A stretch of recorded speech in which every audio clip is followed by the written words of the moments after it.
Hi, beauties. I just put my son down for a nap, and I don't normally love recording videos while he's napping because the energy's kind of unpredictable. He's not a big sleeper, but there's something that's so full in my heart that I feel ready to share with all of you. And I always like to follow my heart. So here I am. This video is going to be more storytelling based, less informational based. And I always like to approach my content from the lens of storytelling. I share how I've lived my life in terms of nervous system care, in terms of alignment, in terms of feminine energy. And then if something resonates with you, you can take little bits of that and implement it in your own life. If things don't, they don't. Our brains are all wired in different ways. If this is the first time you've been on my channel, welcome. I love helping women to reclaim their sparkle, meaning their life force energy, their vibrancy, their vitality, and their radiance. If you started following me when I launched this channel, you've seen me through a lot. You saw me through a marriage, through baby, through starting a family, I traveled to Chile with my baby. Like, there's been a lot that I've shared with all of you. And I was so excited about all of that. Like, that was a huge part of my growth and my blossoming as a woman. The truth of this is that my marriage fell apart really, really quickly after vows were made. And I meant my vows with all my heart. I was so excited to commit to marriage. I was so desiring raising my son in a traditional two-parent household. And it was devastating. It was completely devastating. I used to be embarrassed about it, but I'm not anymore. And I've waited to share this information with all of you until I feel integrated enough in my own process of it, until I feel unwavering enough, until I feel centered enough, really. Our divorce happened earlier this year. There was a separation beforehand. I don't think that as content producers, we are required to share our lives. Like, I really don't believe that. I'm coming here and sharing this with all of you because it's on my heart. I don't share every aspect of my life, and I'm not going to share every aspect of this story. I totally value privacy. I think, first of all, it's important to remember that in general, producing content is a curated experience. So when we look from the outside in at someone who is sharing their lives, most likely it's curated and highlighted. It's the highlighted parts. It's the high parts. And I felt that since my work is in the realm of embodiment, that it was in integrity with the work of embodiment to share what I've been embodying through one of the greatest stressors that life can hand you. I mean, divorce is one of the top life stressors, and I went through a devastating separation while I was becoming a mother. And I feel on the other end of it. I actually really do. You can probably sense the strength in my voice. I've learned so much. I have so much more capacity to hold transformation for others.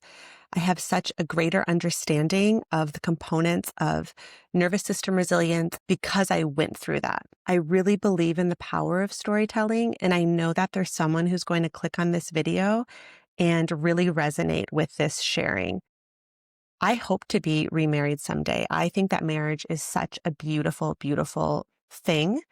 And I've learned so much in the quick disintegration of my first marriage. So as I share this from my heart, I'm really approaching it like I'm sitting across the table and having coffee with you and just speaking. It's kind of going to be a riff. I don't have a set plan, but I am going to tune into my heart and be in integrity with my heart. Through storytelling, all sorts of things can come up because it triggers your neural pathways. It triggers past experiences that may be there, triggers memories, it triggers feelings and emotions.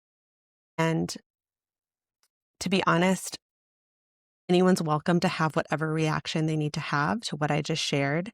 It's a lot. The breakup of a family is a lot, and it's a heavy topic.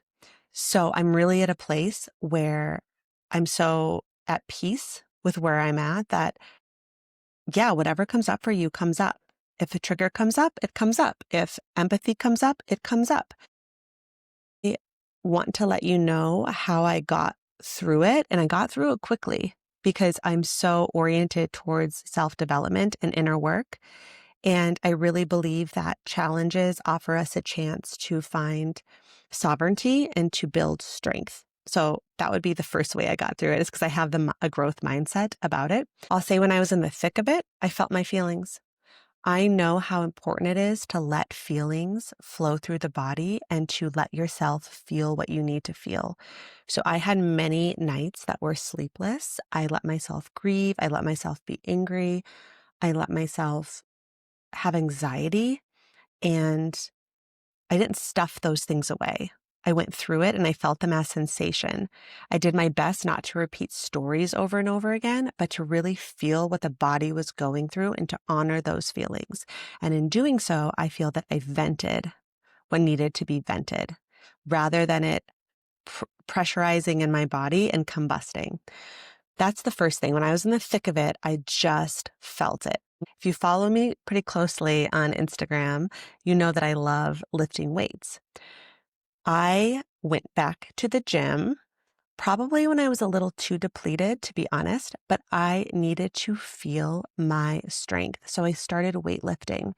And this has been a ritual for me since about 6 months postpartum. I love feeling my physical strength and feeling to the very end that last rep and doing another rep and knowing that I can do something that's really hard.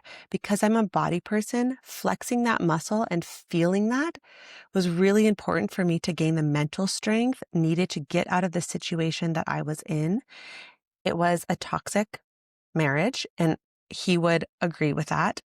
He's still very much a part of my life, of my son's life. We co-parent, we have stable, good communication, but we were not meant for each other. So I felt like I was in a mental cage and repeating many of the things that I saw in my mom and dad's marriage growing up. And it humbled me because I have all the tools in the world for nervous system care. I know about the subconscious. I try to live with awareness, and I still found myself repeating patterns of my childhood. And this is the next piece that really got me out is I accepted the responsibility that I had for my part. Now, I will say there was a lot that happened that was outside of my control. He left in many ways, energetically, emotionally, physically, and it triggered abandonment wounds for me. I feel like I was so oriented towards hoping and positivity and gratitude that I missed a lot of the signs that were there. I tried to force something external rather than feeling the energy in myself and my own agency and prioritizing my own well-being. I tried to force a story, if that makes sense. We got pregnant before we got married, and we were both very excited to have a family, and we were on the same page about that.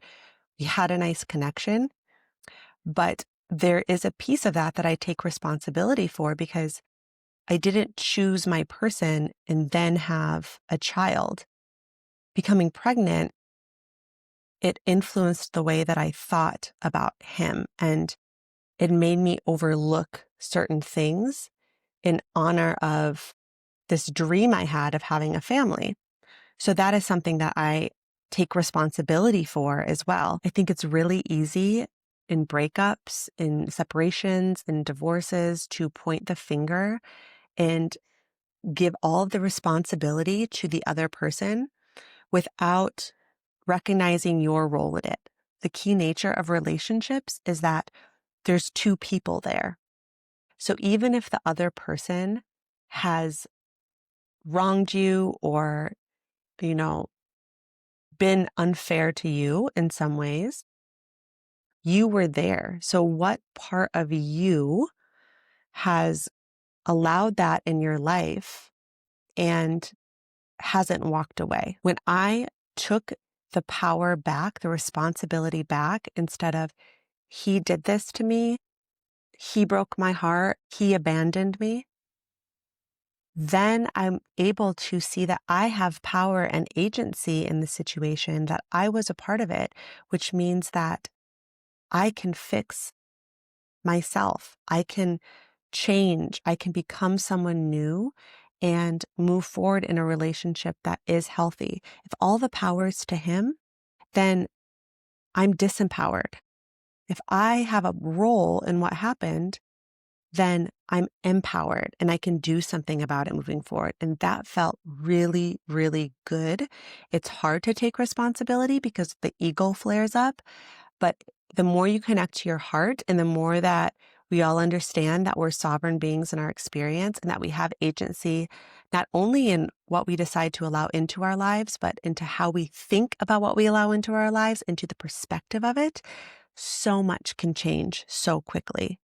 So I stepped out of this victim mindset of this happened to me, and I stepped into this mindset of there was something inside of me that brought this in, that I was attracted to, and that I kept allowing in. I also, and this is part of my spiritual beliefs, but think that there was some sort of soul contract between the two of us. This is what's helped me metabolize my situation too, that we came into each other's lives first to have our son. He is beautiful. He is the most amazing little being, and there's only two people that could have made him. So I truly believe that there is some sort of karmic connection between the three of us. And two, so that I could reach some of my lowest lows. I'm going to be honest with you guys, some of my lowest lows, and then dig into my capacity for strength and my faith. And he gave me that. All of the difficulties, all of the challenges, all of the heartache, all of the anxiety, it was this darkness that allowed me to shed light. And now I feel stronger than I've ever felt. Like I have a second spine. That's the best way I can describe it.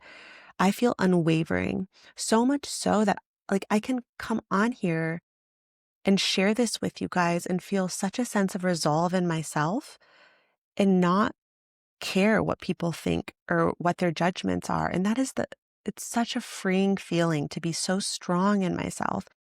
He gave me that. All of the hardships gave me that, and I feel so grateful for it. The other thing that got me through this was that I reconnected to the church that I grew up going to.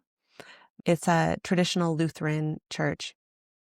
They have beautiful hymns, organs, and I don't know, just going there, reconnecting to my inner child, that's where I was confirmed.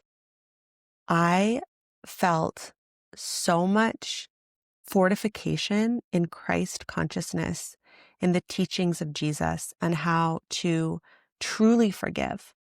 Not forgiving another person because they have wronged you, forgiving yourself for seeing anything less than the experience of love in any situation.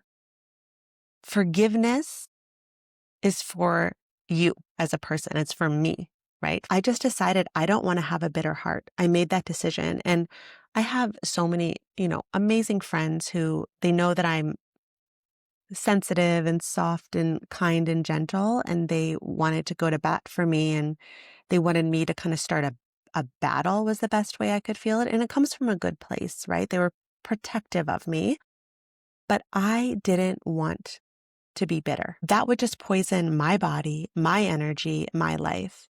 And my mom said, the best revenge, Amanda, is a life well lived.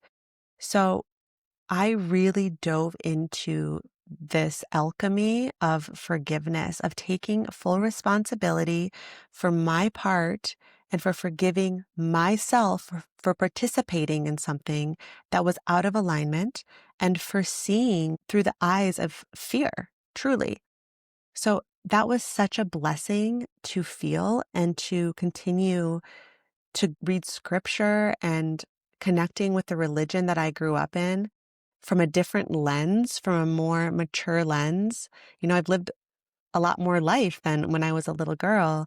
So I see the teachings in a different way. And it's just been alchemical. I've said that a few times, but that's the best way I can describe it. And the last thing that I've done that I can think of right now, I'm sure more will come out as I share more because I'm finally able to put this in the light, if that makes sense.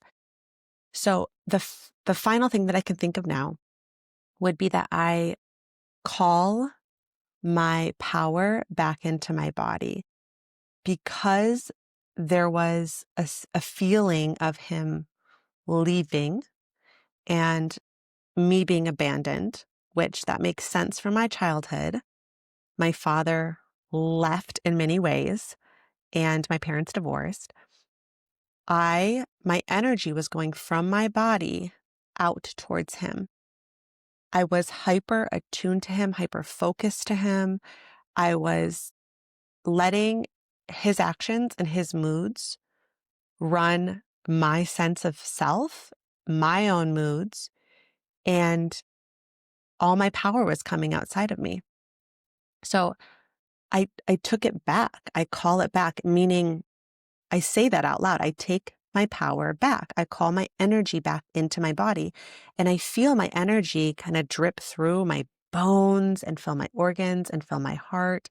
And I feel more in my body and I feel more in my energy because I was so depleted, you guys. I was depleted from new motherhood. I was depleted from breastfeeding. I was depleted from trying to sense my husband's moods and energies. And I lost my sense of self. Like I just felt hollow. So once I got my energy back, that allowed me to also take responsibility, which I talked about earlier, because I had the resource to do that. Ways you could think about taking your energy back. You could actually do that where you visualize bringing your energy back. It could be from a person. It could be from thoughts. It could be from needing validation from others. That's another thing. I feel like I really wanted a lot of validation from him, but I have compassion for myself because I wasn't becoming a new mom. So I was really, really vulnerable. In many ways, I put myself in that situation by becoming pregnant outside of marriage and then getting married after the fact, doing things out of order. When you're pregnant, when you're postpartum, you are so vulnerable. You're so vulnerable. You're vulnerable physically, hormonally, emotionally. Like the way that brain chemistry is designed in that time, like you're the softest. You're the softest and most open. I mean, I was the softest and most open I've ever been and the most dependent on anyone. So all of my energy was going towards my son because I was caring for a new baby and then trying to control, I guess, for lack of better words, my husband who was withdrawing. And I wanted that validation from him to signal safety. So I know that no one else can validate you but you. And it's also really hard in the hormones of postpartum. So, you know, I see the wisdom in choosing your person first and then moving into conscious pregnancy. Now, that's not always life. That's not life. And that's why I'm doing this video because I know that there's women out there that have all sorts of situations that are not the perfect cookie cutter path. Like I know that. And I just felt out of alignment if I just released all those videos with all of that celebration without being honest about what happened after. I will say everything I shared was true. I was so excited for that stage in my life. And I love being a mom. I do. I'm a single mom now, and that's come with a lot of humility, but I want to say that I meant every word that I shared with you, and I mean every word that I'm sharing now, and I'm always going to show up in my most authentic energy. I promise you guys that. I may not share every detail of my life, but I will follow my heart, and I will show up in honor of storytelling and of helping women reclaim their radiance. Life is hard. Breakups happen. You go through job losses, you experience deaths, like stuff happens that can drain your life force. And I think it needs to be talked about, especially when talking about nervous system care. You might have lost your radiance from a job that is draining you. That's often why I work with clients, like work that's draining you. You might be losing your radiance from a mindset that's not serving you. So I lost my radiance. I lost my sparkle and I got it back. I feel so good now. So there is another side to this, and I'm so excited to see where I go in the future. I cannot wait to see where this embodiment brings me. If this touched you in any way, please feel free to engage, leave a comment, like it. Takes like less than a second to like it. You can share it with someone who's going through a hard time as well. And you can also send me an email, DM me. I'm on Instagram, TikTok, all these things. Let's storytell. Let's share with each other. Let's witness each other in pain and in light, because that is really truly the human experience, and how to transcend the external environment by feeling it and by choosing our inner sovereignty. So we can storytell and help each other as women, as people through that process. If you want actual practices, I have a course called From Survival to Safety. That is linked below in the description. And that's really sharing with you what your nervous system is and offering tangible ways for you to interact with your nervous system to get you into a state of embodied safety so that you can move forward with that agency in life. I also have a class portal called the Science and Magic Portal. It used to be a paid membership, but it's free now. So that is linked below in the show notes. There's so many classes. I would say do some yin yoga, body scan. There's classes that teach you about anxiety and depression. There's somatic practices that help you move through some of those states on your own. So there's lots of resources out there, and there's going to be more to come from this state. I'm a new person now. I have new cells. I have a new energy, and thank you all for being on this journey with me and holding me in such love. I'll see you in the next one.